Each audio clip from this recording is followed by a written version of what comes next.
Nos croyances. Nous allons voir dans cette vidéo quelle est l'origine de nos croyances, comment elles se forgent et se construisent et pourquoi c'est si important de comprendre le fonctionnement de nos croyances, parce qu'on va voir qu'elles peuvent avoir un impact considérable sur nos schémas de sabotage, sur nos comportements dans notre vie.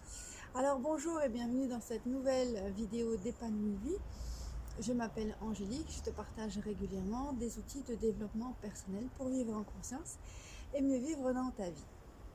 Alors nos croyances, souvent, on trouve l'origine de nos croyances dans notre enfance, lorsque l'on vit un événement suffisamment douloureux et marquant pour que l'on s'en souvienne et que à ce moment-là, on est enfant et notre cerveau n'est pas capable, n'est pas assez mature pour faire de véritables hypothèses ou trouver de véritables solutions. Donc l'enfant que nous sommes va chercher des thèses et des hypothèses à l'événement. Alors par exemple, il est récurrent que les parents se disputent à propos de l'éducation des enfants. Il est possible que toi, en étant enfant, tu interprètes cela en te disant: les parents se disputent, c'est de ma faute, je ne vaux rien, je ne suis pas capable. Il est probable que tes parents aient divorcé, ou bien que le papa parte de la maison et que tu interprètes ça avec ton cerveau d'enfant en te disant: mon Dieu, j'ai été abandonnée, c'est parce que je ne suis pas digne d'être aimée et je ferai en sorte que cela n'arrive plus dans ma vie. Et c'est comme ça qu'en évoluant, en devenant adulte, tu vas éprouver ces thèses et ces hypothèses pour te prouver que tu as raison. Parce que le cerveau, il adore avoir raison, ça te rassure. Et donc c'est comme ça que tu vas rentrer dans des schémas de contrôle, ce qu'on appelle des schémas de sabotage. Alors il est probable, par exemple, lors d'une nouvelle rencontre, où tu vas repenser à cette croyance, où tu as besoin que ce soit vraiment la peine d'être aimé par quelqu'un qui t'aime tellement qu'il ne t'abandonnera jamais. Donc qu'est-ce que tu vas faire? Tu vas éprouver cette croyance en faisant passer des tests à cette personne.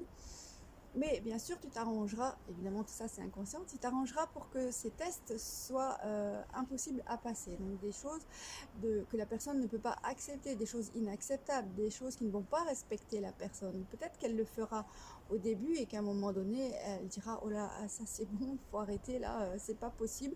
Et cette personne va s'enfuir. Et si toi tu vas interpréter ça: ah, à nouveau je suis abandonnée, et tu vas te dire: j'avais raison dans ma croyance que les hommes ou les femmes nous finissent toujours par nous abandonner, que je ne suis pas digne d'être aimée, etc.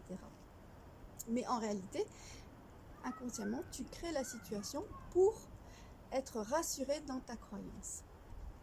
Alors, il existe des croyances limitantes et des croyances aidantes. Donc les croyances limitantes, ce sont celles dont je viens d'évoquer, et donc on finit par avoir peur d'une situation qui n'est pas encore arrivée, parce qu'on fait des généralités, on a la croyance que ça va toujours arriver, que c'est toujours comme ça que ça se passe, et on commence à échafauder dans sa tête des scénarios, et on commence à angoisser et à avoir peur à l'avance.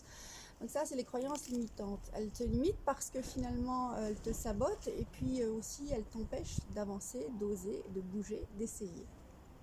Les croyances aidantes, elles sont plus dans j'en vaux la peine, j'ai le droit de me tromper, je ne connais pas l'échec, ce ne sont que des erreurs qui me permettent d'expérimenter, d'essayer à nouveau, d'évoluer. Ces croyances-là, elles vont au contraire t'aider à progresser. Alors comment est-ce qu'on peut sortir des croyances limitantes quand on est vraiment toujours ancré avec ça?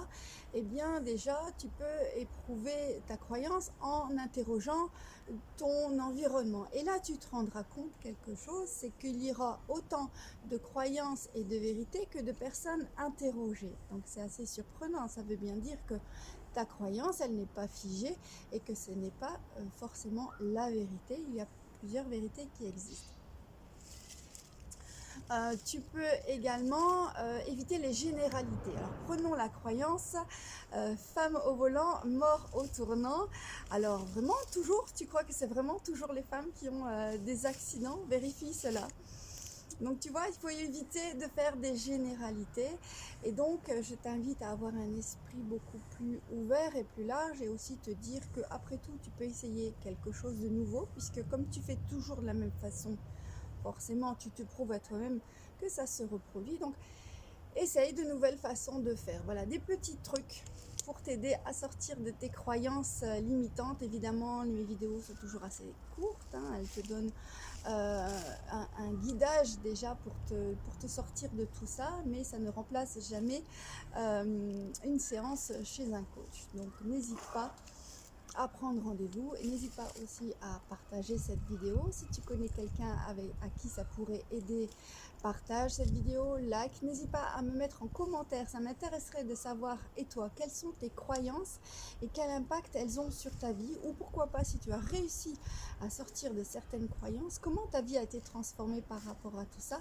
Moi ça m'intéresse et ça va intéresser la communauté d'épanouis. Alors n'oublie pas de liker avant de partir et je te dis à très bientôt et coach m'en vôtre.